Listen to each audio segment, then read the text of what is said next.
سەرۆکوەزیرە ئیسرائیل بەنیامین نەتەنیاهو گوت کو کوڕێ فەڵەستینی ئەوێ بچەقۆ 3 کەس دمالباتێکێدا کوشتن وی ماڵاوی بێتە هەلوشاندن. ئێریشبەرە 20 ساڵی لە حەلامش وەرگەهەکە ئیسرائیلی لە قەراقا ڕۆژاوا دەرباسی ماڵێکی بوو دەمێنان خواردنێ و ئەو کوشتن. وی یوسف سالۆمۆن و هەردوو زارۆکن وی چایا و ئیلات کوشتن. جیرانێ وێ ماڵەیەک و لەشکەرە گول دەنگێ هەوارن وان بوو وی ئێریشبەر بریندار کرد. نەتەنیاهو د کۆبونە کابینەیە خۆیان هەفتانەدا گوت کو ئەوێ کار لە دژی وان کەسان بکە یەک و کوشتنێتکن و شانازیە پێ دکەن.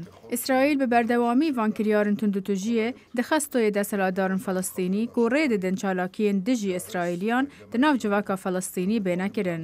نەتەنیاهو گوت کو ئێریشبەر نە مرۆڤە و وی ڕق لە جیان هەیە. ئێریش هات پشتی 3 فەڵەستینی هاتن کوشتن و بە سەدان بریندار بوون د دەمێ خۆ پێشاندانەکێدا لە دژی سوارکردنا کامێرەیên çavdêriyan li hindek xalên serekî yên dergehê bajarê kevnê ئورشەلیم. ئیسرائیلê hêzin xwe li qeraqa Rojava belavkirine û ew di asta hojdariya bilindan e. Ravîn Doskî, Dengê Amerîka.